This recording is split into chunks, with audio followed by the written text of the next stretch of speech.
അലൈഹിസ്സലാത്തു വസ്സലാം.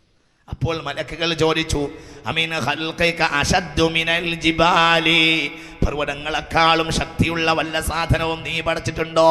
കാലനാം, അല്ലാഹു പറഞ്ഞുണ്ട്, ഞാൻ പഠിച്ചിട്ടുണ്ട്. അൽ ഹദീദ്, ഇരുമ്പ്. ഏത് പർവ്വതത്തെയും കീറി മുറിച്ച് തുളച്ച് കയറാൻ ഇരുമ്പിന് കഴിയും. ഇരുമ്പിനെ പഠിച്ചിട്ടുണ്ട് എന്ന് പറഞ്ഞു. തഅജ്ജബത്തിൽ മലായിക, അത് കേട്ടപ്പോൾ മലക്കുകൾ കയ്യിലും വലിയ അത്ഭുതം. പർവ്വതം തന്നെ വലിയതാ, ഇതിനേക്കാളും വലിയതാണോ ഇരുമ്പ് എന്ന്. അപ്പോൾ അവർ ചോദിച്ചു, അമിൻ ഖൽഖിക അശദ്ദു മിനൽ ഹദീദി, ഇരുമ്പിനേക്കാളും വലിയ ശക്തിയുള്ള വേറെ എന്തെങ്കിലും നീ പഠിച്ചിട്ടുണ്ടോ? എൻ്റെ വകയല്ല. ഇമാം അഹ്മദ് റളിയല്ലാഹു അൻഹു ഈ ഹദീസ് മുസ്നദിൽ രേഖപ്പെടുത്തുകയും ഹാഫിദ് ഇബ്നു കസീർ തങ്ങൾ ഇത് തഫ്സീർ ഇബ്നു കസീറിൽ ഉദ്ധരിക്കുകയും ചെയ്യുന്നുണ്ട്. എൻ്റെ വകയല്ല. ബഹുമാനപ്പെട്ട മലായികത്ത് പിന്നെയും ചോദിച്ചു, അമിൻ ഖൽഖിക അശദ്ദു മിനൽ ഹദീദി, ഇരുമ്പിനേക്കാളും വലിയതെന്തെങ്കിലും നീ പഠിച്ചിട്ടുണ്ടോന്നോ? കാരണം അള്ളാഹു പറഞ്ഞു ഉണ്ട്, അന്നാറു, തീനെ പഠിച്ചിട്ടുണ്ട്. ഏത് ഇരുമ്പിനെയും മാറ്റാൻ തീന് കഴിയും എന്ന് പറഞ്ഞു. തഅജ്ജബത്തിൽ മലായിക, അത് കേട്ട മലക്കൾക്കായാലും വലിയ പർവ്വതത്തെക്കാളും ശക്തിയുള്ള, ഇരുമ്പിനേക്കാളും ശക്തിയുള്ള വസ്തു ഇനിയുണ്ടല്ലോ, തീയ്. മലക്കൾക്ക് വലിയ അത്ഭുതം. അപ്പോൾ ചോദിച്ചു, അമിൻ ഖൽഖിക അശദ്ദു മിനൻ നാരി, തീനേക്കാൾ ശക്തിയുള്ള വേറെ എന്തെങ്കിലും നീ പഠിച്ചിട്ടുണ്ടോ? കാരണം അള്ളാഹു പറഞ്ഞുണ്ട്, അൽമാഉ, വെള്ളം. ഏത് തീയിനെയും അണക്കാൻ വെള്ളത്തിന് കഴിയും. വെള്ളത്തിന് പഠിച്ചിട്ടുണ്ട്. തഅജ്ജബത്തിൽ മലായിക, വെള്ളത്തിന്റെ ശക്തി പറഞ്ഞപ്പോൾ മലക്കുകൾക്ക് വീണ്ടും അത്ഭുതം. അപ്പോൾ ഫഖാലു, മലക്കുകൾ വീണ്ടും ചോദിച്ചു, അമിൻ ഖൽഖിക അശദ്ദു മിനൽ മാഇ, വെള്ളത്തിനേക്കാൾ ശക്തിയുള്ള വേറെ എന്തെങ്കിലും നീ പഠിച്ചിട്ടുണ്ടോ? ഫഖാല, അല്ലാഹു പറഞ്ഞു, നഅം, ഉണ്ട്. അർരിഹു, കാറ്റ്. ഹുവല്ലദീ യുർസിലു റിയാഹ ബിശ്റൻ ബൈന യദൈ റഹ്മതി, അടിച്ചു വീശുന്ന കാറ്റിനെ കൊണ്ട് മേഘക്കൂട്ടങ്ങളെ അടിച്ചു പറത്തുന്നവനാണ് അല്ലാഹു എന്ന് വിശുദ്ധ ഖുർആൻ. വഅൻസൽനാ മിനൽ മുഅ്സിറാതി മാഅൻ ഫജ്ജാജ ലിനുഖ്രിജ ബിഹി ഹബ്ബൻ വനബാത വജന്നാതിൻ അൽഫാഫ. അത്രയും വലിയ കരുത്തുണ്ട് കാറ്റിന് എന്ന് പറഞ്ഞു. ഇത് കേട്ടപ്പോൾ മലക്കുകൾക്ക് വീണ്ടും അത്ഭുതം. അപ്പോൾ മലക്കുകൾ ചോദിച്ചു, അമിൻ ഖൽഖിക അശദ്ദു മിനർ റീഹി, കാറ്റിനേക്കാളും വലിയ ശക്തിയുള്ള നീ വല്ലതും പഠിച്ചിട്ടുണ്ടോ? കാലനാം, അല്ലാഹു പറഞ്ഞുകൊണ്ട്, സദഖതു ബിനി ആദം ലാ യഅരിഫു യമീനഹു ശിമാലുഹു. അപ്പൊ ചുരുക്കത്തിൽ അല്ലാഹുവിനോട് യോജിക്കാത്ത വിഷയം അല്ലാഹുവിലേക്ക്, അല്ലാഹുവിനെ പറ്റി പറയുക. അതുപോലെ തന്നെ അല്ലാഹുവിനെ അക്രമത്തിലേക്ക് ചേർക്കുക. മലയാളിമാരെ മാത്രല്ലേ അള്ളാഹ് കാണുള്ളൂ, നമ്മളെപ്പോലത്തെ സാധുക്കളെന്നും അള്ളാഹ് കാണൂല എന്ന് പറയാം. ഇത് പറയാറുണ്ടോ ഇല്ലേ? ഒന്ന് പറയും മനുഷ്യന്മാർ, എന്തേ നിങ്ങൾക്ക് പറ്റിപ്പോയത്? ഇത് പറയാറുണ്ടോ ഇല്ലേ? അള്ളാഹുവെ പഠിച്ച അപ്പോൾ മുർത്തതോ. അള്ളാഹുവിൻ്റെ ഏറ്റവും വലിയ സിഫത്താണ് അൽ അദ്ലു, അള്ളാഹു നീതിയാകുന്നു. അള്ളാഹിന്റെ സിഫത്താണ് അവർ നിഷേധിച്ച് അള്ളാഹുവിനെ ദുൽമിലേക്ക് ചേർത്തു. മലയാളിമാരെ മാത്രമേ അള്ളാഹ് കാണുള്ളൂ, നമ്മളെന്നും അള്ളാഹ് കാണൂല എന്ന് പറയാ. അള്ളാഹിനെ ദുൽമിലേക്ക് ചേർത്തിരിക്കുന്നു എന്ന് പറയാ. മലയാളിന്റെ മകൻ ഗൾഫിൽ പോയി നല്ല ശമ്പളത്തിലെ ജോലി കയറി ഉഷാറായി. നമ്മളെങ്ങനെയോ വീട്ടിനെ തന്നെ വേറൊരാൾക്ക് പണയം കൊടുത്തിട്ടാണ് പോയത്. അത് അങ്ങനെ തന്നെ പിറ്റേന്ന് ഇങ്ങോട്ട് പിടിച്ച് കയറ്റുകയും ചെയ്തു. വണ്ടി വിസയായിരുന്നു. പിന്നെ ഇവിടെ വന്നിട്ട് അള്ളാഹിനെ ചീത്ത അറിയാം. ഇതൊക്കെ സർവ്വസാധാരണമാണ്. ഒരാൾമാർക്കൊക്കെ അല്ലേ അള്ളാഹിൻ്റെ വിധിയുള്ളൂ, ബാക്കിയുള്ളവർക്ക് ഇവിടെ കഷ്ടപ്പെടാനാണ് വിധി എന്നാണ് പറയുക.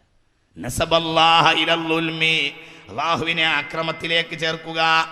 ഫതറൽ അല്ലാഹു വളിഅൽ കിതാബു ഫതറൽ മുജ്രിമീന മുശ്ഫിഖീന മിമ്മാ ഫീഹി വയഖൂലൂന യാ വൈലതനാ മാ ലിഹാദൽ കിതാബി ലാ യുഗാദിറു സഗീറതൻ വലാ കബീറതൻ ഇല്ലാ അഹ്സാഹാ വവജദു മാ അമിലൂ ഹാദിറാ വലാ യദ്ലിമു റബ്ബുക അഹദാ. സൂറത്തുൽ കഹ്ഫിന്റെ 49-ാമത്തെ വചനം. ഇമാം മുസ്ലിം ഇമാം നവവി തന്റെ ശറഹ് മുസ്ലിമിൽ രേഖപ്പെടുത്തുന്നു, യഖൂലുല്ലാഹു ഖാല റസൂലുള്ളാഹി, ഹബീബായ നബി പറഞ്ഞു, യഖൂലുല്ലാഹു, അല്ലാഹു പറയുന്നുണ്ട്, യാ ഇബാദി, എൻ്റെ അടിമകളെ, ഇന്നി ഹറംതുൽ ദുൽമ അലാ നഫ്സി, ഞാൻ എൻ്റെ തടിയുടെ മേൽ അക്രമത്തെ ഹറാമാക്കിയിരിക്കുന്നു, ഞാൻ ഒരിക്കലും അക്രമം ചെയ്യുകയില്ല. വജഅൽതുഹു ബൈനകും മുഹറമ, ഞാൻ എൻ്റെ മേൽ ഹറാമാക്കിയ കാര്യം നിങ്ങളെ മേലും ഹറാമാക്കുന്നു, നിങ്ങളും അക്രമം ചെയ്യരുത് എന്ന് അല്ലാഹു പറയുന്നുവെന്ന് ഹബീബായ റസൂലുള്ളാഹി സ്വല്ലല്ലാഹു അലൈഹി വസല്ലം. ഇനി മറ്റൊരു കാര്യം ശ്രദ്ധിക്കണുണ്ടല്ലോ എല്ലാവരും അല്ലേ? ശ്രദ്ധിക്കണില്ലേ? ഒരു വട്ടം കൂടി ഷഹാദത്ത് അശ്ഹദു അല്ലാ ഇലാഹ ഇല്ലല്ലാഹ്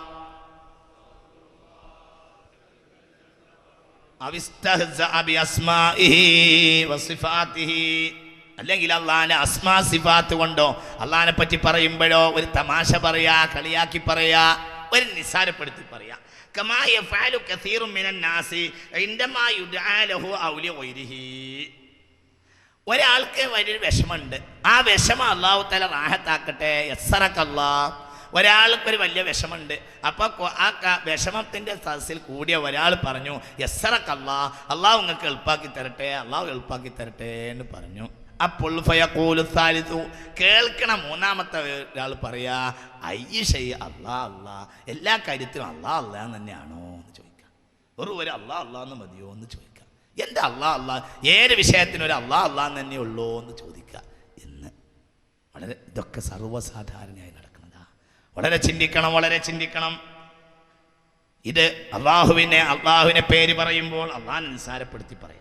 അല്ലെങ്കിൽ ബിസ്മില്ലാഹിർ റഹ്മാനിർ റഹീം ലമ്മാ സനാ, വ്യഭിചരിക്കാൻ ഒരുങ്ങാണ്, ബിസ്മിയല്ലി, അപ്പോൾ ഒരാൾ വ്യഭിചരിക്കാൻ വേണ്ടി ഒരുങ്ങാണ്, അപ്പോൾ ബിസ്മിയല്ലി. അല്ലെങ്കിൽ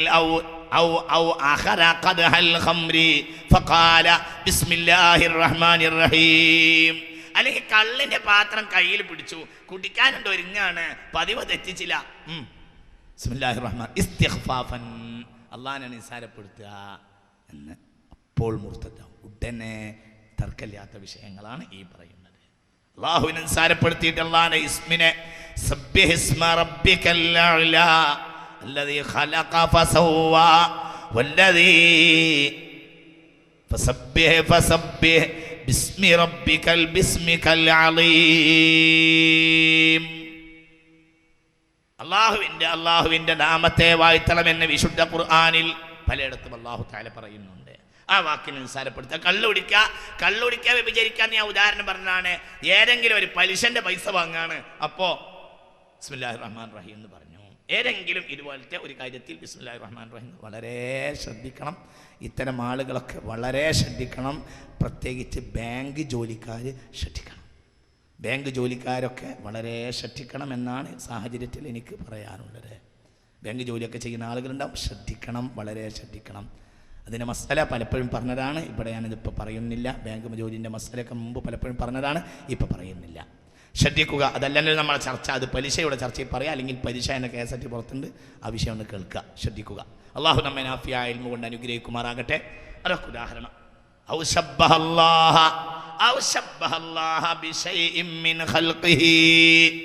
അല്ലെങ്കിൽ അള്ളാഹുവിനെ ഏതെങ്കിലും ഒരു വസ്തുവിനോട് ഉപമപ്പെടുത്തി പറയാം, അള്ളാഹ് അങ്ങനെയാണ് എന്ന് പറയാം, അള്ളാഹ് അങ്ങനെയാണ് എന്ന് പറയാം.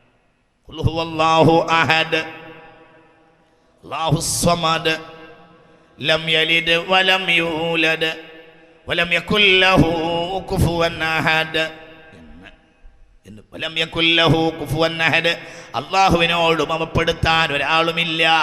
അള്ളാഹു സുന്ദരനാണെന്ന് ഹബീബായ നബി. നല്ല രസമുള്ള ഒരു ഹദീസ. ഒരിക്കൽ ഹബീബായ നബി പറഞ്ഞു, ഇന്നല്ലാഹ ജമീലുൻ യുഹിബ്ബുൽ ജമാൽ, അള്ളാഹു വലിയ സുന്ദരനാണെന്ന് ഹബീബായ നബി. അപ്പോൾ സഹാബികൾ ഹസദു ഹൗലഹു, ഹബീബിന്റെ ചുറ്റുമാകെ തിങ്ങിക്കൂടിയിട്ട് പറഞ്ഞു, ജമാലുഹു, അള്ളാഹുവിന്റെ സൗന്ദര്യം എങ്ങനെയാണ് നബിയേ? ഫഖാല അഹദുൻ